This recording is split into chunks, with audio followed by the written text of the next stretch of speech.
Yeah, okay, ni Stu ni Danaku Inumaka Idum Tutu Sixagawa. Hello, my name is Rilee ManyBears. My Blackwood name is Inumaka, which translates into Random Buffalo. I'm a proud member of the Siksika First Nations, part of the Treaty 7, part of the Blackwood Confederacy tribe in Treaty 7. And what I do is, I'm a long distance runner, but I also work with the organization Siksika Health Services as a youth worker. Okay, thank you, Riley. So when Riley Denver previously reached out to you a couple years ago, you shared that you weren't pursuing Olympic qualification anymore. Can you tell us what you've been up to since then? Yeah, I think the reason why I wasn't pursuing is because it was in the midst of the pandemic and like just I think like it was like just more than sports, and so what I did was just help serve my nation, whether it was assisting with a lot of food hampers deliveries and assisting our CDC team and with the COVID vaccine immunization clinic and so on. But since then, yeah, it's been like just nothing much. Just like just enjoying life, a lot of downtime, and just over the past couple of years, and it's been like a couple of years now, and so I'm very I would say I'm kind of getting too comfortable with that just hanging around and all, and I do kind of miss competing, and so right now I was kind of in a hiatus, and so I'm slowly getting back into getting back into shape because I'm actually just kind of recovering from a nasty double inner ear infection, brain infection. I got a nasty vertigo and all that, and all these health issues I've been kind of overcoming and dealing with. So, but yeah, it's definitely get back into the groove. And I know that Paris is next year, but I do know that LA, Los Angeles 2028 does sound pretty nice. So. Yeah, thank you. Obviously, the world of athletics is a roller coaster with up and downs. So, what is your relationship with long distance running now, as of today? So right, yeah, like for a while I started to try like at least like run for a couple weeks back, but I just couldn't because like with all the head movement going around and like it'll kind of trigger my vertigo and I'll get really super lightheaded, nauseous and all that. So I kind of like just had to stop that. And then just a couple weeks, like literally 3 weeks ago, 2 weeks ago, like I started like just slowly, gradually running again. So I started doing like a lot of strength and conditioning and then but yeah, no, I definitely do miss like running and competing. And so hopefully maybe sometime in the new year or whatever, I'll like slowly get back into it. So you've had some time away from the sport. So who are some of your role models, both in sport, track and field, and as well as out of sport? Oh wow, there's so many role models and mentors that I really admire and look up to. I think the most special mentor, and I considered him as my adopted grandfather, and he considers me as his adopted grandson, is Billy Mills. And so I don't know if you know or heard of Billy Mills. So Billy Mills is a Native American from the Oglala Lakota Pine Ridge Indian Reservation. So he competed at the 1964 Tokyo Olympics in the men's 10,000 meter and the marathon as well. And so him just like overcoming all odds and him winning the gold medal at the games, and still to this day being the only American Native American winning a gold medal in the Western Hemisphere in a 10,000 meter event. So just getting to just having that special relationship and him being a mentor, and actually this past April, like myself and like my family members got invited by Billy and his wife Patricia Mills to join him at the U.S. Olympic and Paralympic Museum down in Colorado Springs, and so they did an unveiling of a painting that his wife has done up, and so like it was really such a treat just being around all these amazing athletes who represented the United States in all sports, and yeah, just having all those connections, those contacts, and all those special like relationships. But yeah, I would say like Billy is definitely a great mentor, role model, and to me. Any role models outside of sport that you wanted to mention? Yeah, like I like obviously my younger brother Braden, he's he's definitely someone who I really admire and respect and just look up to. And I've actually learned a lot from him, like from a professional working standpoint, and also my uncle, Dr. Tyler White, who's just been amazing supporter, huge role model to myself, and just like him, giving back to the community and him being a CEO of Six Health Services. And no, this is something that I'm very blessed to like see my brother and uncle every single day, and just that strong relationship. And so I wouldn't be where I The am Truth without and those two, Reconciliation and Commission others as calls to well. So. action outlined in 2015 how sport plays a role in reconciliation. Do you see progress on that front?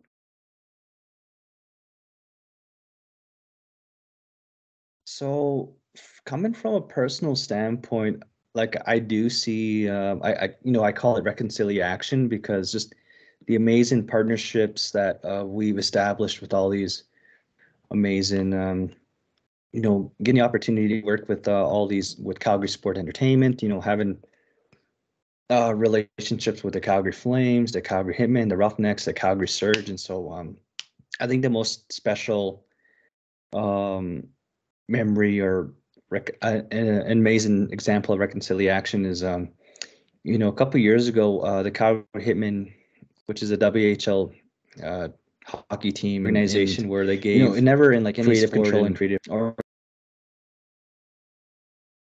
freedom to an outside party. And so they gave Six God Nation just like all that creative freedom. And and then the theme of the game was every child matters. And so we had these orange jerseys. And it was like one of the most sought after jersey in sports, Calgary Sports Entertainment. And it was like sold out. And actually the hat I'm wearing is like one of the logos there, so I'm just representing them, showing some love. And especially like like the Every Child Matters game with the Calgary Hitmen. I believe we had our third or fourth annual this year, and so I'm very proud of that relationship that we established. And so, What role do you think sport can play in the journey of reconciliation, or as you could say, reconciliation?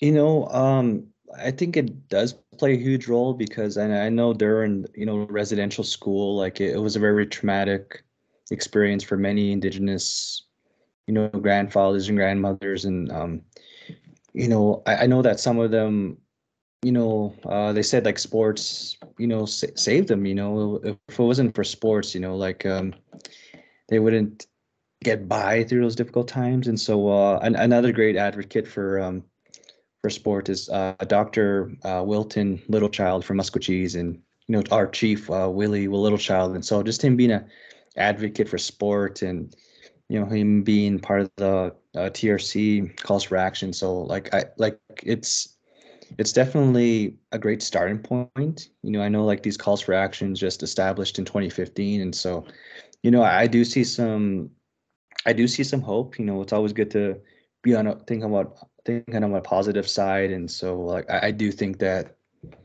like moving forward, like they're doing it in a very respectful way. So yeah, I'm glad to see that, especially like with all these sports organizations like throughout Canada, like just having these indigenous theme nights, these indigenous games, and just like indigenizing their logos. And so it's really cool to see. And I'm just a huge fan and just of sports in general as well.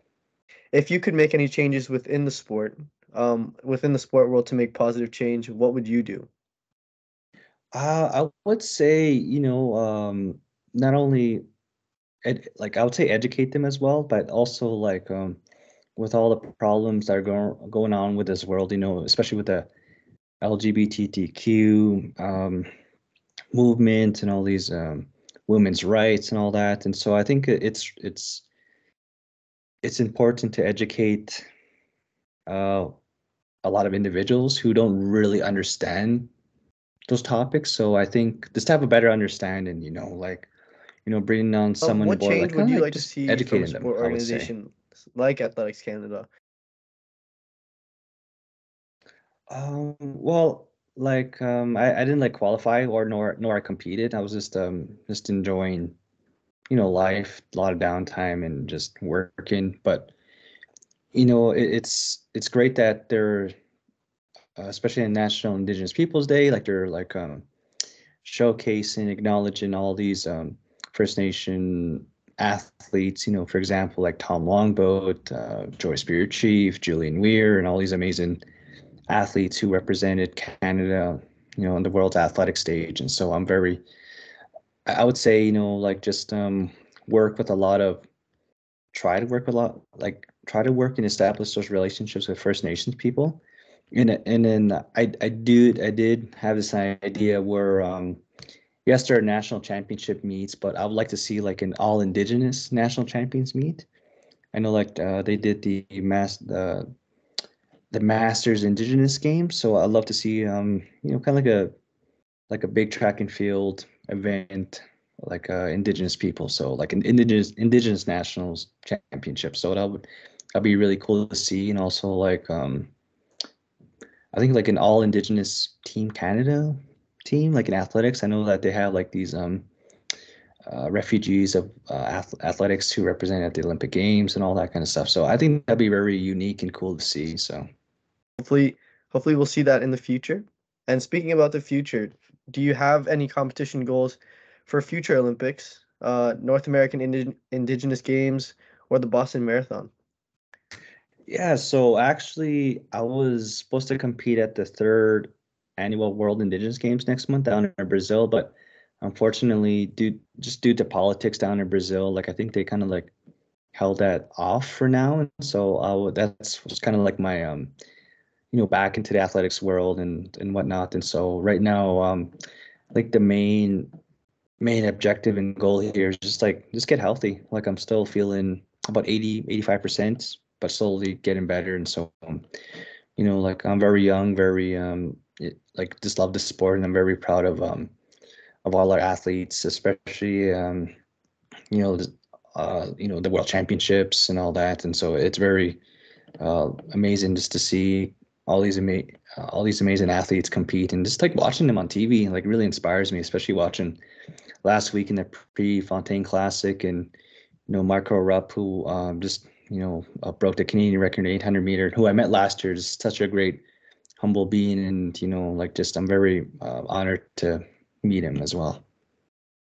Yeah, you mentioned Marco Arop and watching other Canadian athletes and supporting them. Do you know of any up and coming Indigenous athletes in the world of athletics that you wanted to shout out to keep an eye on? Like the thing is, I don't know how to. I do know their names, but I don't know how to pronounce it. I think it's like a face. I remember their faces, but I forgot their names. But um, God, I know that I should know this.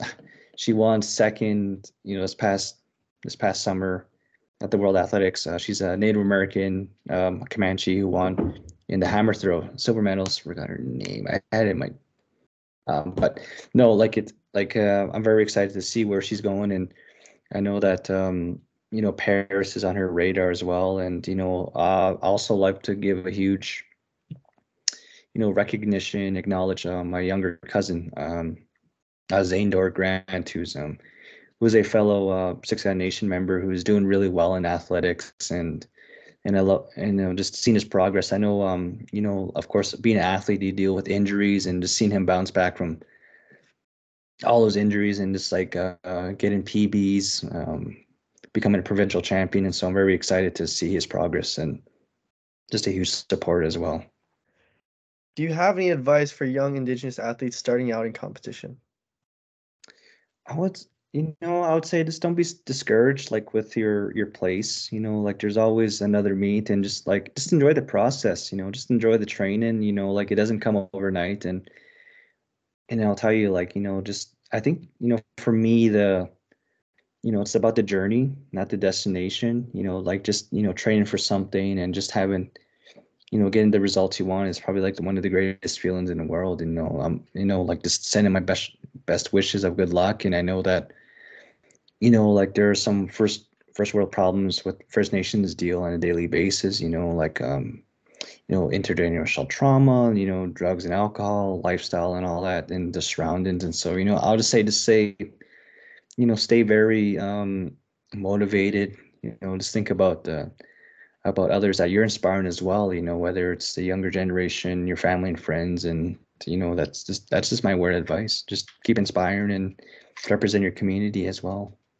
I would say just give a huge shout out to our all our indigenous people who are doing really well in their pursuits, whether it's academics, athletics, sports, culture, arts, entertainment. And so no, I'm just especially on social media, our people are doing really well, and their passionate field. And I know I'm just a huge cheerleader on the side, and I'm just very honored to get to know some amazing individuals who are doing well in their life. Like I'm just a huge cheerleader on the side, and just I hope that they do well, and I'm just would always be there to route for them. So